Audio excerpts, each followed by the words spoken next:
I jolted awake, my mind reeling after Thanksgiving night. My phone delivered a cold notification. My bank account had been drained to just a few dollars. All $95,000, the savings I'd poured years of sweat into, gone. Outside, the car I'd recently bought was missing, and the one behind the wheel was my foster brother. I rushed to confront him, but all I got in return were the shouts and accusations from my foster parents, branding me petty, selfish, and ungrateful. In that moment, memories of my childhood flooded back. Days locked in the diner, washing dishes and waiting tables like a slave while their biological son was pampered and casually pocketed my meager tips. But this time, I wouldn't stay silent. I swore I'd take my foster parents and brother to court to make justice, force them to pay for everything they'd done to me. Hello, my name is Pedro Hernandez. I'm 28 years old, living in Seattle, Washington, where the rain falls softly year-round and the air always carries the faint scent of roasted coffee. I work as a barista and shift manager at a small cafe on the corner of Pike Street, where I craft frothy lattes and chat with regulars about everything from soccer to rare snowstorms. But that's just my day job. My true passion is photography. I love wandering Seattle's wet streets, camera dangling from my chest, capturing moments when light pierces through tree canopies or glints off Lake Union's surface. Each photo tells a story, and I've always believed my life is a story worth telling, even if it hasn't been an easy one. I grew up in Boise, Idaho, in a family of Colombian immigrants. My foster parents, the Martinezes, adopted me as an infant from an orphanage in Bogota. They told me they'd traveled thousands of miles to bring me home, as if it were a fairy tale. But the truth was far from magical. The Martinezes ran a small Colombian diner in Boise, serving empanadas and arepa, where the smell of grilled meat and sautéed onions clung to my hair and clothes throughout my childhood. I was their only foster child, alongside their biological son, Diego, 2 years younger than me. Diego was the center of their world, while I was a silent shadow always pushed to the margins. At 17, I ran away from home. Not a penny in my pocket, not a word of goodbye. I still remember that night in Boise, the air so cold my breath turned to mist. I grabbed an old tattered backpack, stuffed it with a few clothes and a notebook, and walked out of the house that had caged me for years. I couldn't endure another day. The beatings, the verbal abuse, the feeling of being an outsider in my own family.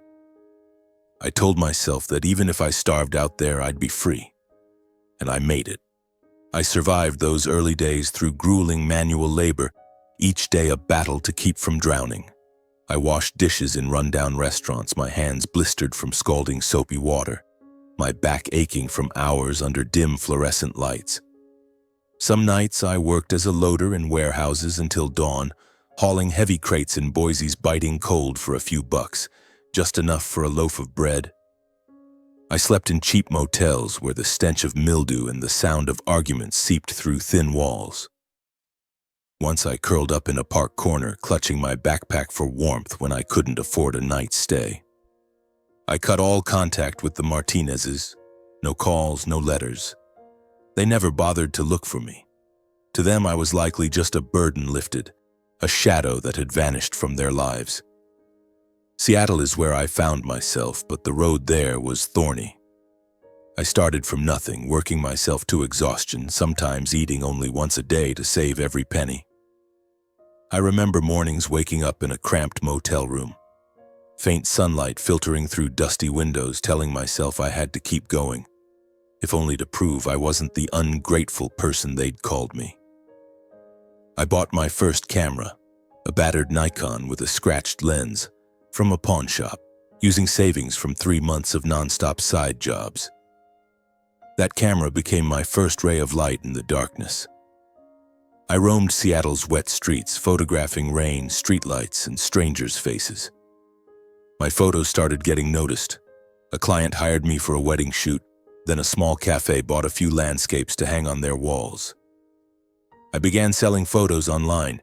Each dollar earned a testament that I could rise even after being pushed to the bottom. Life isn't lavish, but I'm content. I have a tiny apartment in Capitol Hill, a few close friends, and every morning I breathe the air of freedom I traded everything for. But deep inside, there's always been an emptiness, a scar called family. And that scar, which I thought had healed, began to bleed again through an unexpected call from Helen, our old neighbor in Boise. That day, her voice trembled over the line as she told me that my foster father, Carlos, had nearly died from a heart attack. "They need you, Pedro," she said, her words carrying both sincerity and a hint of pleading. "They won't say it, but I know they want you to come back." I stood in my small kitchen, clutching a cold coffee mug, my mind spinning. Helen was one of the few people in Boise who had treated me kindly, slipping me cookies when I was exhausted in the Martinez Diner's kitchen. I knew she wasn't calling just to share news about Carlos. She felt guilty. Guilty for witnessing the years I was exploited and berated, unable to do more than offer small gestures of kindness. "I saw everything, Pedro," she once told me, her eyes red. "I wish I could have done more for you." Perhaps she hoped this call would mend the family, give me a chance to reclaim some warmth I'd never truly had. But neither she nor I could have foreseen that her invitation would unwittingly lead me into a trap. There was no deceit in her voice, only the naivety of someone who believed time could heal all wounds. I wanted to hang up, to continue my life free of the Martinezes. But another part of me, small, fragile, perhaps naive, whispered that I should give them a chance. After all, they had raised me, however warped and painful that love had been. Maybe time had changed them. So I decided to return to Boise for Thanksgiving, my first time back in over a decade. After years of no contact, I picked up the phone to call my foster family. On the other end, Rosa's voice faltered when she heard my name, then burst with emotion. "Pedro, is that you?" "My God, I thought I'd never hear your voice again." Her voice trembled with excitement, as if 1,000 words were trying to spill out at once. "Are you okay? How's life in Seattle? Why have you been silent for so long?" I stayed quiet for a moment before cutting in. "I'm just calling to say I'll be coming home for Thanksgiving." A cry of joy erupted from the other end. "You're really coming back? Oh, this is the greatest gift for the whole family. Your father will be so happy." "No, we'll all be so happy. We'll make tamales, roast a turkey like the old days. I'll get your room ready, She rambled on, her voice so eager it felt almost frantic, as if she'd been waiting for this moment for years. But amid her laughter and breathless excitement, I caught something unnatural, as if her joy wasn't purely maternal. I gripped the phone tightly, keeping my voice calm. "I'm just coming to visit. That's all, Mom." On the other end, Rosa continued, Yes, of course. Just come back. We'll set up a room for you. You'll see. Things will be different this time." In that moment, a chill ran down my spine. Her joy felt like more than excitement. It was as if she were anticipating something prearranged. The night before I left, I sat on my sofa, the streetlight filtering through the window, illuminating a photo I'd hung on the wall, a misty trail in Olympic National Park. I wondered what I was doing. Why was I returning to a place I'd sworn never to set foot in again? But then I remembered Rosa's eyes, the rare moments she called me son with kindness. I recalled the smell of her tamales during the holidays, the way Carlos used to laugh loudly while telling stories about Colombia. Those memories, though few, were like small sparks in the darkness of my childhood. Maybe, I thought, this was a chance to heal, or at least to close a chapter I'd left unresolved for too long. The week before, I prepared as if for a fateful journey. I didn't want to show up empty-handed, didn't want them to think I was returning to beg or plead. I chose gifts with a touch of Colombia, a reminder that despite leaving, I still remembered my roots. A bag of pure Colombian Supremo coffee beans, roasted by my own hands at the cafe, carefully wrapped in a rustic burlap sack tied with twine. A bottle of aguardiente, the traditional liquor Carlos loved, though he rarely shared it with me. I stood at the liquor store, fingers tracing the bottle's label, recalling nights he sat drinking alone on the porch, muttering in Spanish I couldn't understand. And finally, a landscape photo I'd taken at Lake Coeur d'Alene, printed in a simple wooden frame. It showed a golden barley field under a sunset, the wind whispering of freedom. I wanted this gift to be a message, that I still valued family despite the deep wounds it had inflicted. On the day of departure, Seattle's drizzle seemed to beg me to stay. I drove my new car, a silver Toyota Corolla, my pride after months of hard work, toward Boise. My camera sat on the passenger seat like a talisman. The 8-hour drive stretched on, and I couldn't shake a growing unease. I turned on the radio, hoping music would drown out my chaotic thoughts. But as Boise's familiar roads came into view, my heart pounded, as if I were driving into a trap I couldn't yet see. The Martinez house appeared before me just as I remembered. A low wooden house painted pale yellow with a peeling white fence. The smell of food, grilled meat, fried corn, and tamales, wafted from the kitchen window, pulling me back to my childhood. I stood at the door, clutching my gift bag, and took a deep breath. The doorbell rang, and when the door swung open, there stood Rosa. She wore a floral apron, her hair grayer than I remembered, but her eyes were sharp as knives, glinting with a calculating spark I couldn't ignore. "Pedro?" she said, her voice strangely sweet, like she was playing the role of a loving mother she'd never been. "Come in, son." The word son made me pause. When was the last time she'd called me that? I couldn't recall, maybe during those rare moments when she wanted me to work extra without complaining. I stepped over the threshold, carrying my gift bag and a heavy heart, feeling like I was walking onto a stage already set for a performance. The smell of grilled meat and tamales wafted from the kitchen, mingling with the warm glow of yellow lights, creating a picture of the perfect family. One I'd never truly had. The dining table was set lavishly, adorned with colorful dishes, golden roasted chicken, creamy mashed potatoes, neatly stacked arepas beside a vibrant bowl of salsa. Carlos sat at the head of the table, his large frame imposing, his face flushed as if untouched by illness. I was momentarily surprised. Was this the man who had nearly died from a heart attack? He nodded at me, his smile faint but his eyes probing, as if weighing my worth, or more likely calculating what I could offer them. "Sit down, Pedro," he said, his voice deep but strained, as if concealing a deeper intent. Diego, my foster brother, sat across from me, dressed in a crisp white shirt, flashing a smile I couldn't read.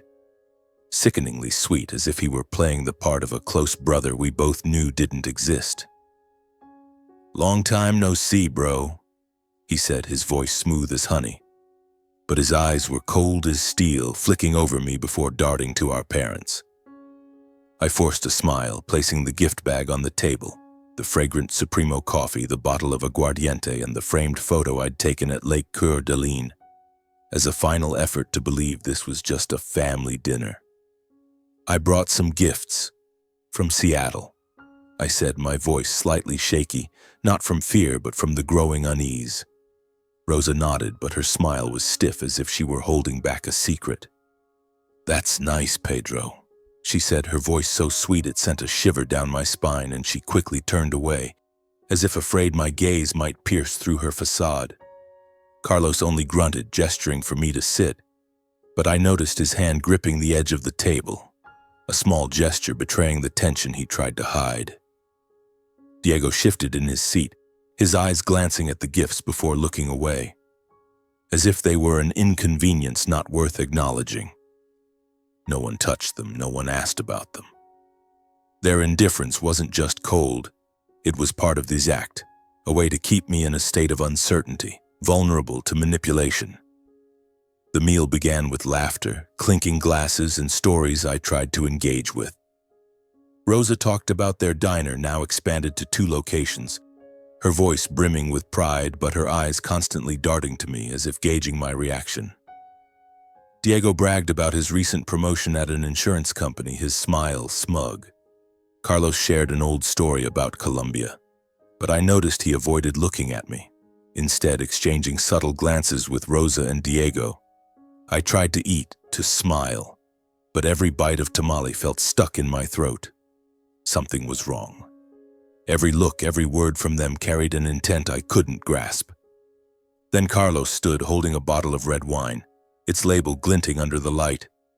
"Let me pour you a glass," he said, his voice low and oddly warm, like he was playing an unfamiliar role. He walked to my side, pouring the wine into the glass before me, the deep red liquid swirling like blood, giving off a rich aroma with a faint, sharp tang I couldn't immediately place. "Today's a day for reunion, Pedro. Drink for family," he said, his eyes locking onto mine, deep and unreadable, like a predator watching its prey.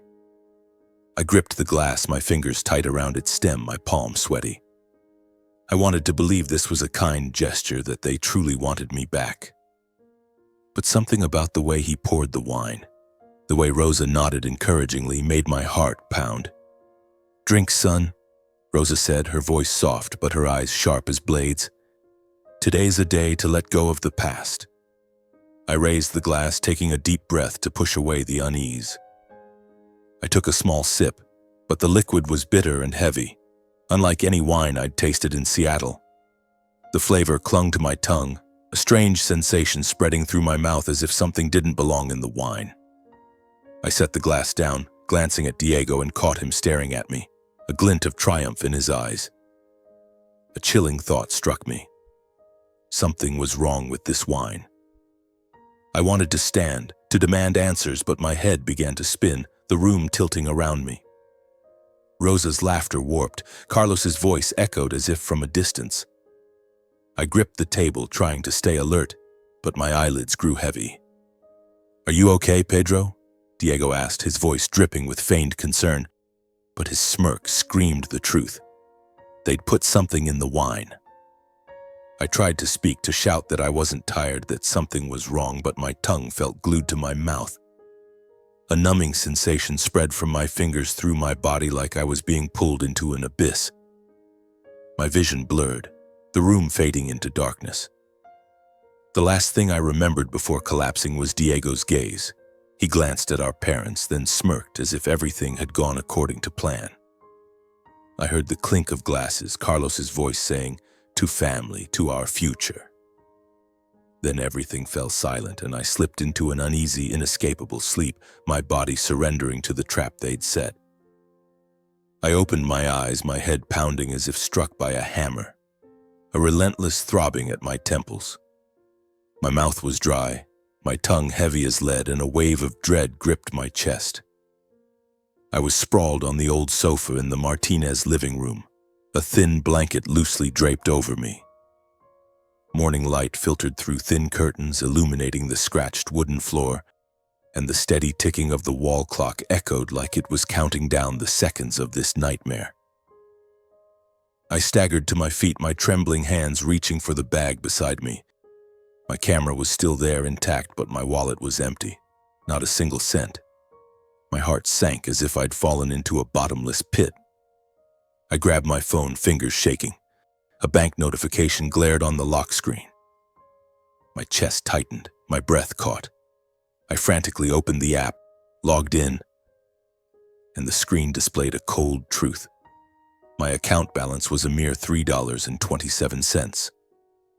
All $95,000, the money I'd poured years of sweat and tears into, earned through barista shifts, wedding photography in the rain, sleepless nights editing photos for online sales.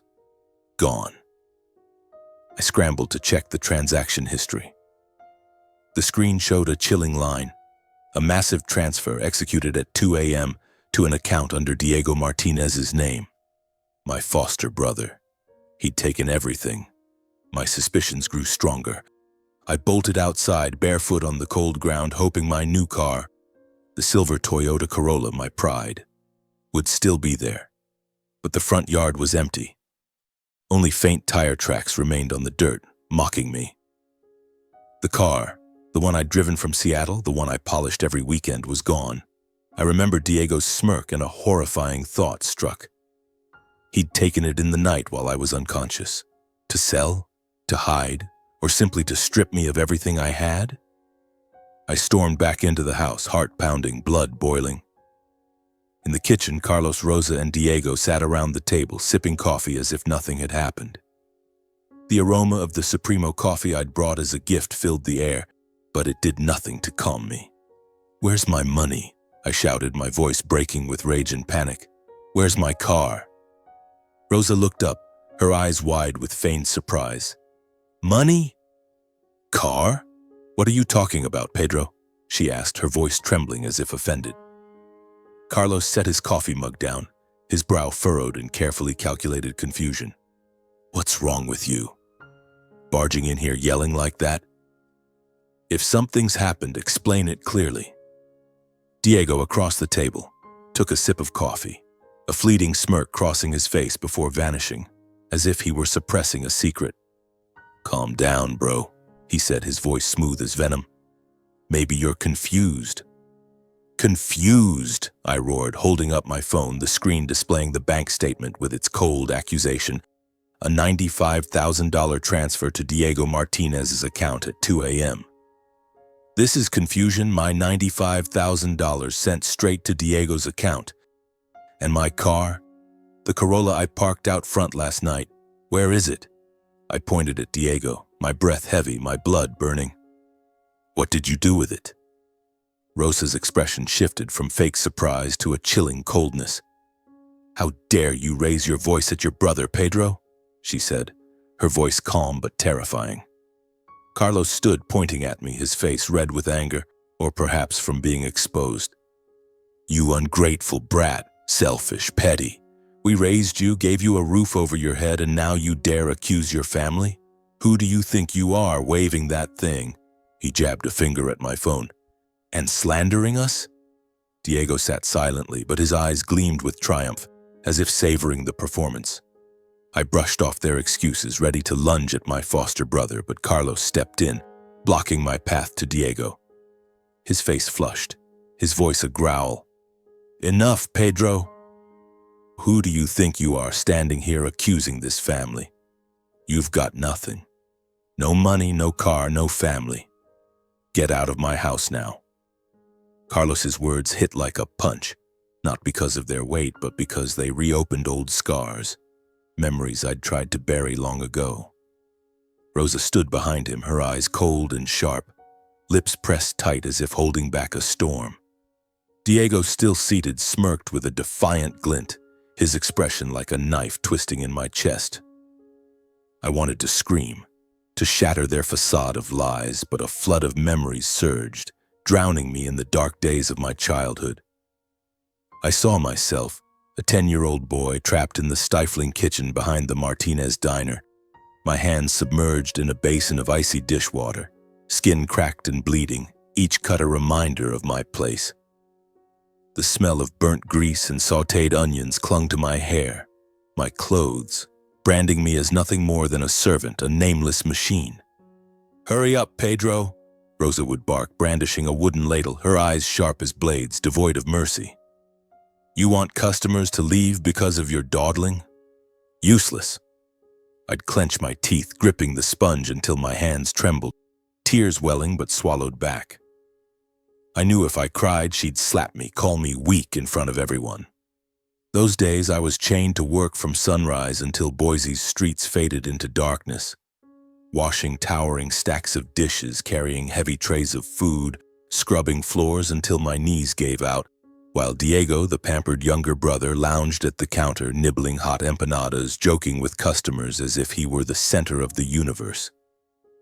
I remembered the day I dared to ask for money for school books, a small hope to escape that kitchen. I was 12, standing before Carlos, clutching a teacher's note, sweat dripping down my forehead. "Dad, I need money for books," I stammered, my voice barely audible, as if afraid the wind would steal it. He looked at me, his eyes cold as ice, then let out a scornful laugh. "Books? You think I print money, you leech?" he roared, snatching the note from my hand, tearing it to shreds before my eyes, the pieces falling like fragments of my dreams. "Want to study? Earn it yourself." I stood frozen, my heart crushed, feeling the world collapse beneath me. From then on, I hid the meager tips kind customers slipped me, stashing them in an old tin box under my bed, a secret no one could know. But Diego always found it. He'd sneak into my room, rummage through my things and take every last cent only to show up with new shoes or a shiny phone. "Thanks a lot, Pedro," he'd say, his grin mocking as if stealing my hard-earned money was a game. Rosa saw it all but only ruffled Diego's hair, chuckling. "Let your brother have his fun, don't be so petty." Petty. The word carved itself into my mind, a deep cut, an excuse for the injustice I endured. At night, I'd curl up on my rickety iron bed in the corner of the room listening to laughter from the living room. Carlos recounting tales of Colombia, Rosa praising Diego as the smartest in the family. Diego boasting about his high grades at school, a place I rarely got to go. "The diner's busy, you stay and work."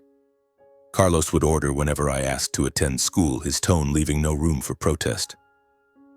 On the rare days I made it to class, I was always the last to arrive, clothes reeking of grease, books incomplete, eyes sunken from exhaustion. Classmates looked at me, some with pity, some with mockery, but I didn't want pity. I just wanted to be treated like a person, to be called part of a family. But to the Martinezes, I was a tool, a pair of hands to wash dishes until they bled, a back to carry trays until it broke, a shadow to absorb their anger when the diner was packed or Diego messed up. The most painful memory was the night I left the Martinez home at 17. I stood in the dark corner of my room gripping the straps of a tattered backpack, stuffed with a few old t-shirts and a notebook of unfinished dreams. I'd prepared for weeks, saving every spare cent from side jobs at a nearby bakery, hiding them in an old sock under the floorboards. That night, Boise's wind howled through the window cracks, chilling me to the bone. I walked out of the house, my heart heavy as stone. But I didn't look back. I didn't leave out of resentment, but exhaustion. Exhausted from being a stranger in that house. As the dim streetlights cast my shadow on the pavement, I vowed to myself I wouldn't let them hurt me again. But now, standing in this kitchen, facing the people who stole my childhood, I realized history was repeating itself. They'd taken my $95,000, the car I'd sweated blood and tears to buy, and the last shred of trust I'd placed in them. Mr. Carlos still stood there, blocking Diego's path, his eyes blazing as if they could burn me to ashes.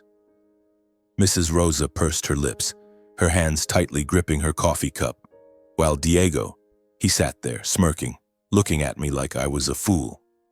I raised my phone, the screen still displaying the bank statement, the cold, hard evidence of the 2 a.m. transfer.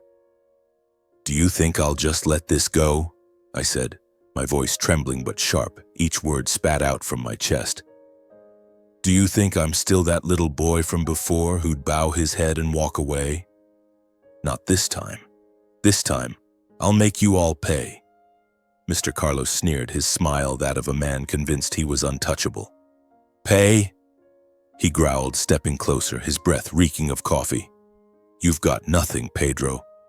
You dare threaten us? You dare stand against us? You'll lose like you always do." Mrs. Rosa nodded, her eyes cold as ice. "Have you forgotten how we raised you?" she said, her voice sweet but laced with venom. "You should be grateful, not standing here making accusations."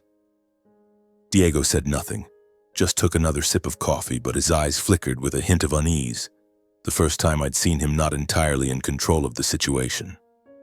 Their words cut like knives, but instead of breaking me, they only fueled the fire inside me. I looked straight into Mr. Carlos's eyes, then Mrs. Rosa's, then Diego's, and I knew this was the defining moment.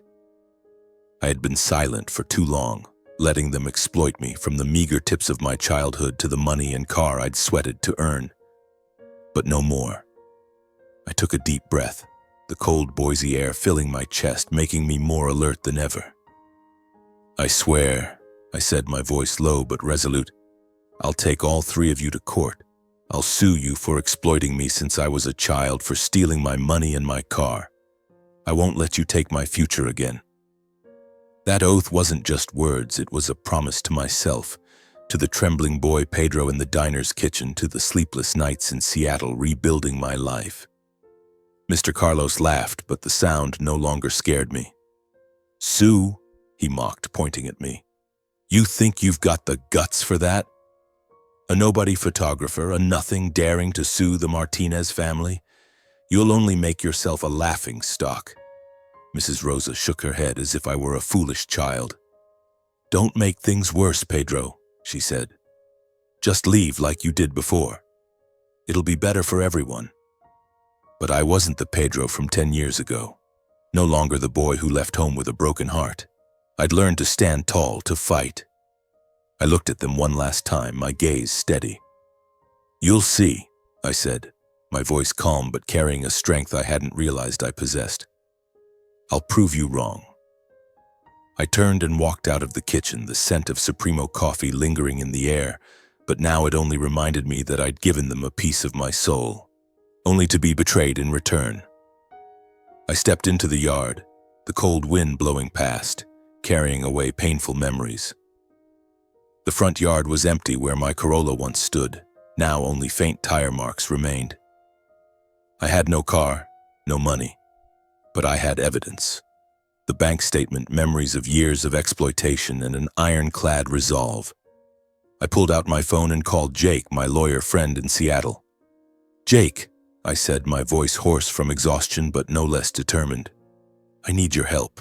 They took everything, my money, my car, everything. I want to sue them. Jake was silent for a moment, then replied, Send me everything you've got, Pedro. We'll start from there. I hung up, the morning sunlight hitting my face, and I felt a strange sense of liberation. Not because I'd won, not yet, the battle was just beginning. But for the first time, I no longer felt like a victim. I was Pedro Hernandez, the man who survived the harshest days, who built a life from nothing. And now I would use that same strength to reclaim justice. I looked back at the pale yellow house one last time, not with pain, but with a promise. I would return, not to beg, but to make them face the consequences of what they'd done.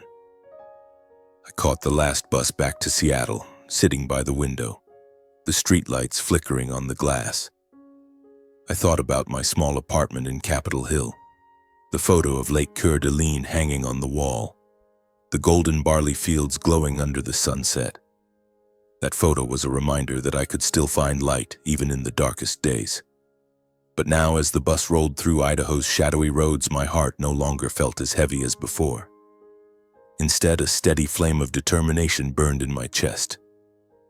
I'd lost money, my car, and the last shred of trust I had in the Martinez family, but I hadn't lost myself.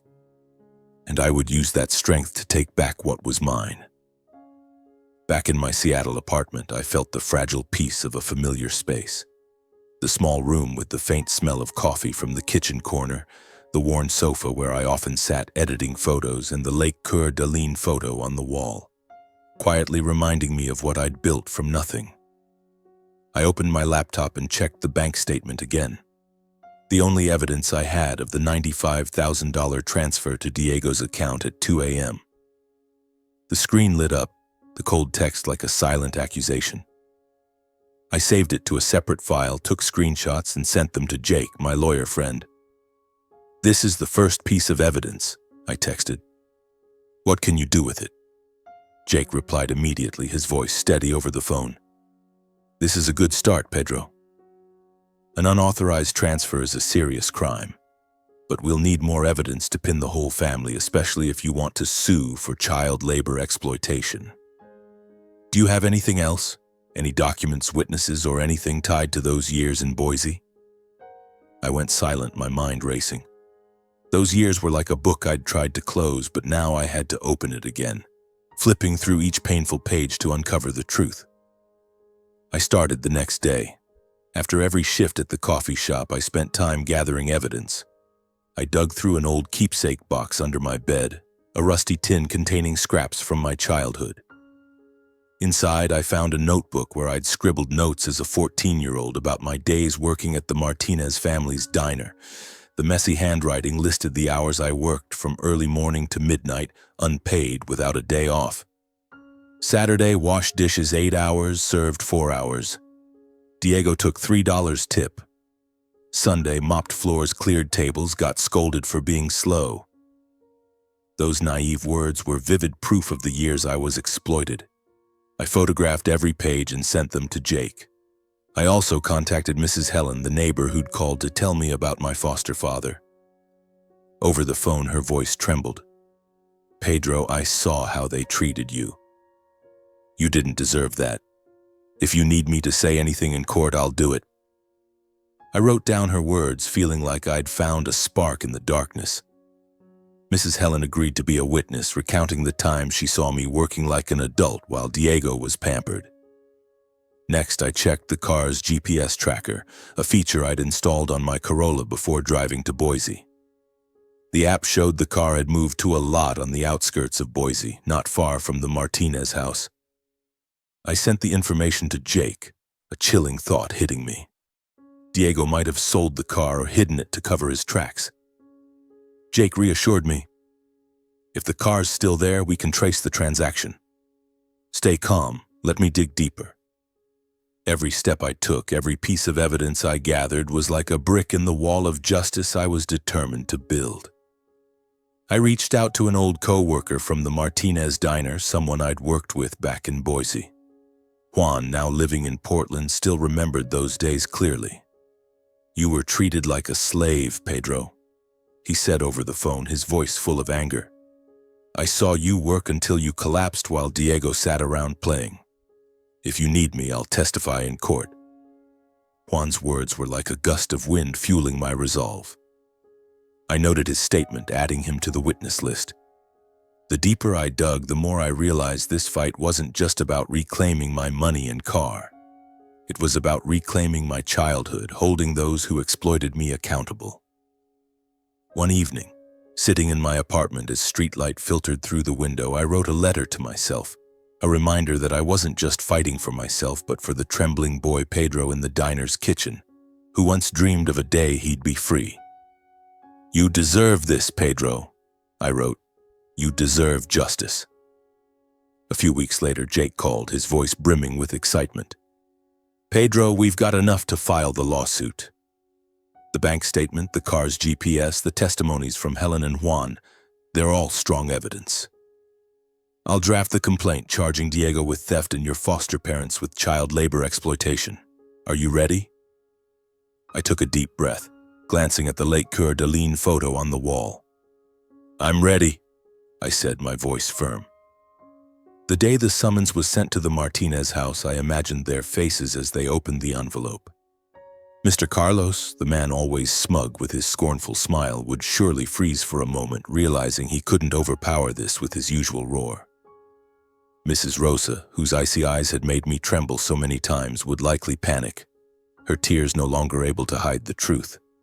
And Diego, the foster brother who smirked every time he snatched my meager tips, wouldn't be smiling anymore. Just thinking of that moment filled me with a strange mix of pain, satisfaction, and regret for what could have been a real family. A week later, Jake texted that the Martinez family had reached out trying to negotiate.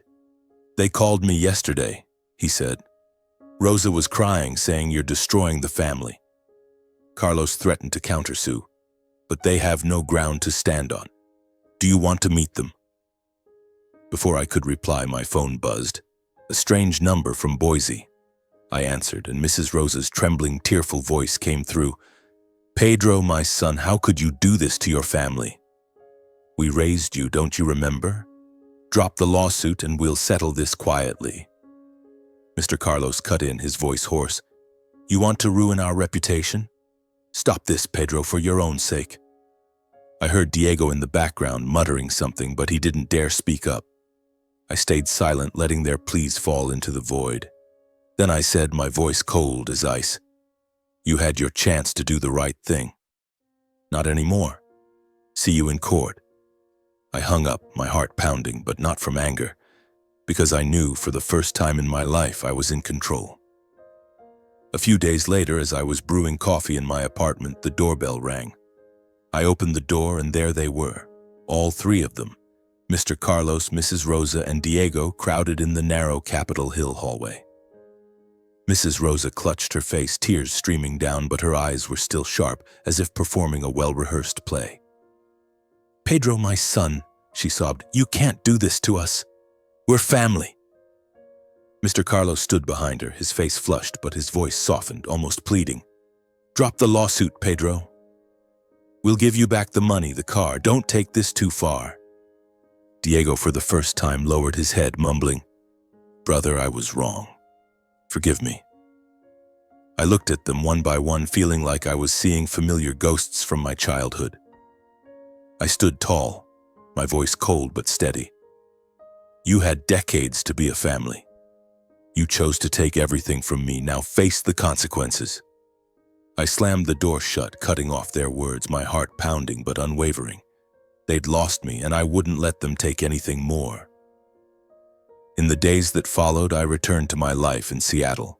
But every step I took, every coffee I brewed, every photo I snapped carried a single purpose: justice. I was no longer the trembling boy Pedro in the diner's kitchen, no longer the foster child bowing under harsh words. I was Pedro Hernandez, 28 years old, and I was ready to face the Martinez family in court. The day of the trial arrived, and the Boise sky was overcast, as if the heavens themselves were holding their breath. The district courthouse was an old building with cold stone corridors and the echo of footsteps. I walked into the courtroom clutching the small briefcase containing the documents Jake had prepared: the bank statement, the car's GPS data, the childhood notebook with its scribbled entries, and the testimonies of Mrs. Helen and Juan. Jake patted my shoulder, his eyes brimming with confidence. "We've got everything, Pedro," he said. "Today you'll tell the world the truth." I nodded, affirming my resolve. The Martinez family entered the courtroom, and for the first time I saw them without their usual arrogance. Mr. Carlos wore a faded gray suit, his shoulders slightly hunched as if the weight of the summons pressed down on him. Mrs. Rosa, in a simple black dress, tried to maintain a calm demeanor, but her hands trembled as she clutched a handkerchief. Diego, head bowed, walked slowly, his eyes avoiding mine. They sat on the other side of the courtroom, separated by the polished wooden barrier of the lawyers' tables, but the distance couldn't hide the tension radiating from them. The judge, a stern middle-aged woman, banged her gavel to start the proceedings. Jake stood, presenting the case with a calm but sharp voice. "Your Honor," he began, "we have clear evidence that the defendant, Diego Martinez, illegally transferred $95,000 from the plaintiff Pedro Hernandez's bank account on the night of Thanksgiving. Additionally, a Toyota Corolla owned by Mr. Hernandez was stolen, with GPS data showing it was moved to a lot in Boise by Diego Martinez. Furthermore, we accuse Mr. Carlos and Mrs. Rosa Martinez of exploiting Mr. Hernandez's labor as a child during the years he lived under their guardianship." Jake laid out each piece of evidence: the bank statement, the car's GPS data, the notebook with young Pedro's scribbled notes, and the testimonies of Mrs. Helen and Juan, who had witnessed the injustices I endured. When Jake placed the notebook on the judge's bench, I saw Mrs. Rosa lower her head, her hands gripping the handkerchief tightly. Mr. Carlos cleared his throat as if trying to break the silence, but his eyes avoided mine. Diego shifted uncomfortably in his seat, his face pale. Their lawyer, a short man with gold-rimmed glasses, stood to counter. "Your Honor," he said, his voice smooth but unconvincing, "the Martinez family raised Mr. Hernandez from a young age, providing him with a home, food, and love. These accusations are baseless, merely the vengeful act of an ungrateful son. The money was a family misunderstanding, and the car, it was only borrowed temporarily. As for the labor exploitation, that was just household chores as any child does to help their family." My blood boiled. "Household chores?" I wanted to shout. "Household chores don't involve washing dishes until your hands bleed, serving for hours without rest, or being denied school to work like a slave." Jake placed a hand on my shoulder, sensing the anger rising in me. "Stay calm," he whispered. "Let them dig their own grave." Mrs. Helen was called to the witness stand.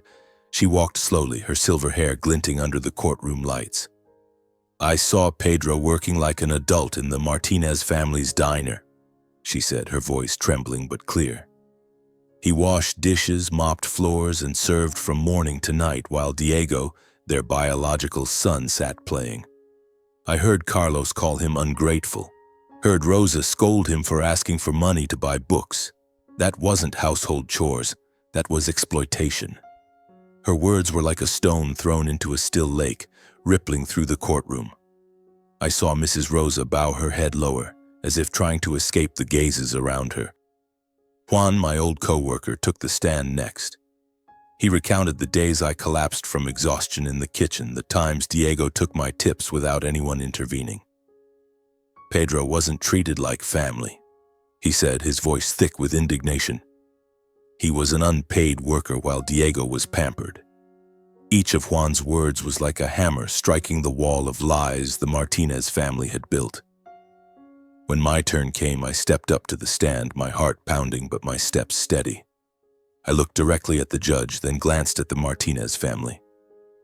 I don't want to be here for revenge, I said, my voice low but clear. I just want justice. They took my childhood, forcing me to work like a slave from a young age. And on Thanksgiving night, they took $95,000 in my car.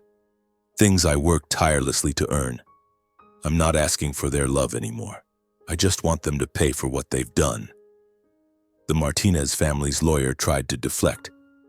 He called me selfish, claiming I was slandering the family that raised me. He argued the money was a family gift and the car was merely borrowed. But the judge interrupted, asking to see the bank statement and GPS data. When she examined my notebook, her eyes narrowed and I knew she saw the truth in those scribbled lines. The trial stretched through the day, each minute feeling like a battle. The Martinez family tried to maintain a calm facade, but I saw them cracking.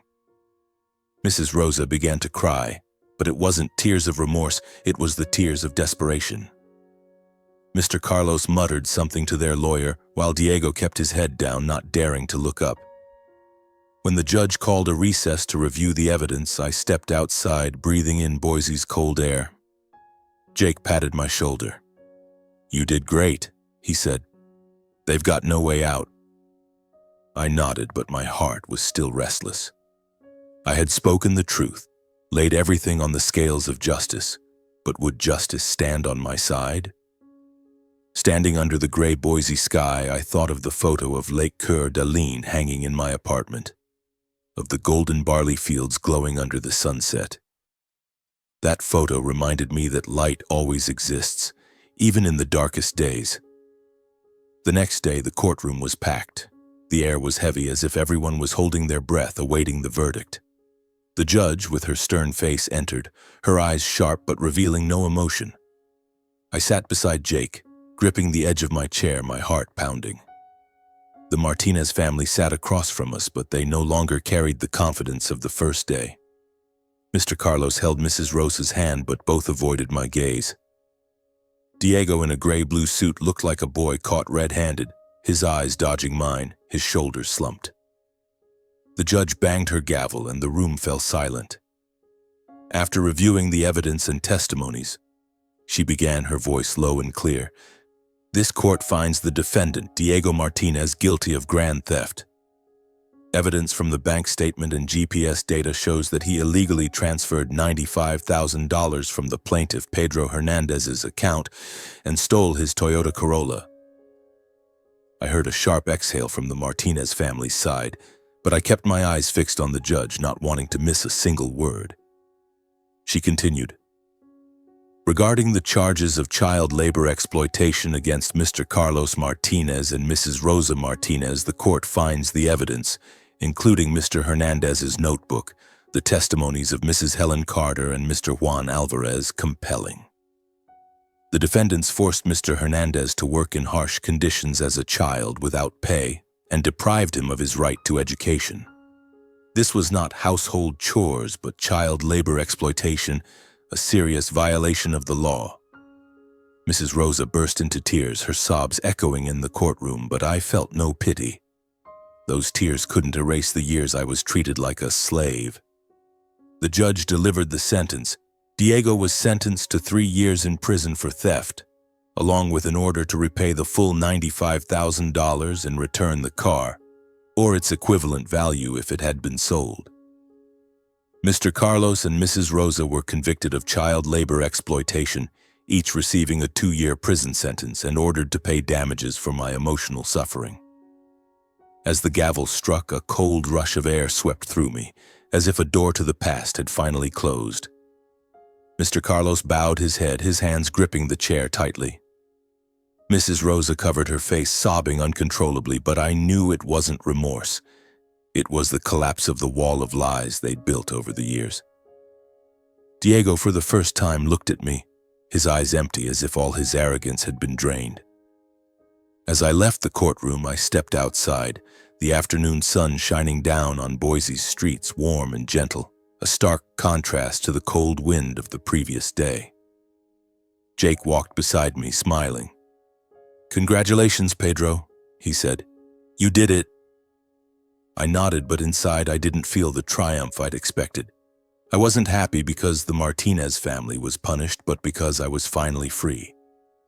Free from the years of exploitation, from the accusations of being ungrateful, from the shadow of a family that was never truly mine. Back in Seattle, I sat in my small apartment, the streetlight filtering through the window, illuminating the Lake Coeur d'Alene photo. I thought about my journey, from the boy trapped in the diner's kitchen to the man standing in court demanding justice. I'd learned that family isn't those who raise you, but those who respect and value you. Mrs. Helen, Juan, Jake, they were my real family, the ones who stood by me when I needed them most.